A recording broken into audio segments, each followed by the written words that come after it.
Hey everyone, welcome to TechBase. In today's video, I'm going to show you how to comment on someone's movement on Mico. So let's get started. First, launch open your Mico application. Make sure you are logged into your Mico account. Now tap on the social option. Then select movement option. To comment on someone's movement on Mico, just tap on the pencil icon.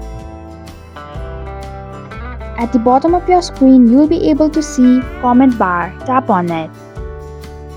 Now enter your comment